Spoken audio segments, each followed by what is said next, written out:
एक बार भगवान विष्णु जी शेषनाग पर बैठे बैठे बोर हो गए थे और उन्होंने धरती पर घूमने का विचार मन में किया। वैसे भी कई साल बीत गए थे धरती पर आए और वह अपनी यात्रा की तैयारी करने में लग गए।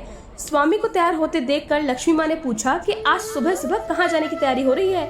विष्णु जी ने कहा कि लक्ष्मी, मैं धरती लोक पर घूमने जा रहा हूँ। तो कुछ सोच समझकर लक्ष्मी माँ ने कहा कि हे देव, क्या मैं भी आपके साथ चल सकती हूँ। भगवान विष्णु ने 2 पल सोचा, फिर कहा कि एक शर्त पर तुम मेरे साथ चल सकती हो। अगर तुम उत्तर दिशा की ओर नहीं जाओगी तो तुम मेरे साथ चल सकती हो। तो इसी बात पर सुबह सुबह माँ लक्ष्मी जी और भगवान विष्णु धरती पर पहुंच गए।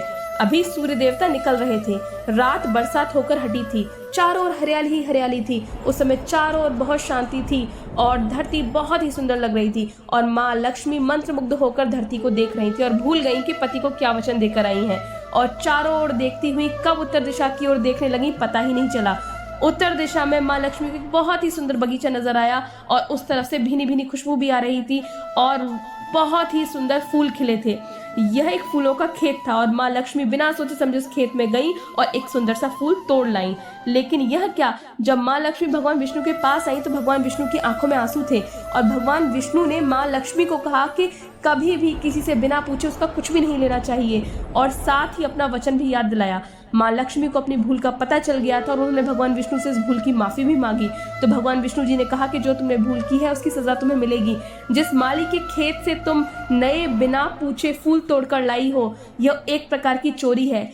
इसीलिए अब तुम 3 साल तक माली के घर नौकर बनकर रहो। उसके बाद मैं तुम्हें वैकुंठ में वापस बुलाऊंगा। माँ लक्ष्मी ने चुपचाप सर झुकाकर हाँ कह दी और माँ लक्ष्मी एक गरीब औरत का रूप धारण करके उस खेत के मालिक के घर गई। घर क्या, एक झोपड़ा था और मालिक का नाम था माधव।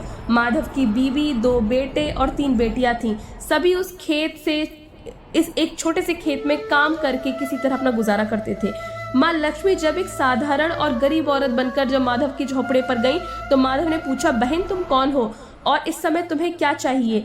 जब माँ लक्ष्मी ने कहा कि मैं गरीब औरत हूँ, मेरी देखभाल करने वाला कोई नहीं है, मैंने कई दिनों से खाना भी नहीं खाया है, मुझे कोई भी काम दे दो, साथ में मैं तुम्हारे घर का काम भी कर दिया करूंगी, बस मुझे अपने घर में एक कोने में आसरा दे दो। माधव बहुत ही अच्छे दिल का आदमी था, उसे दया आ गई, लेकिन उसने कहा, बहन मैं तो बहुत ही गरीब हूँ, मेरी कमाई से मेरे घर का खर्चा मुश्किल से चलता है, लेकिन अगर मेरी 3 की जगह 4 बेटियां होती तो भी मैंने गुजारा करना था।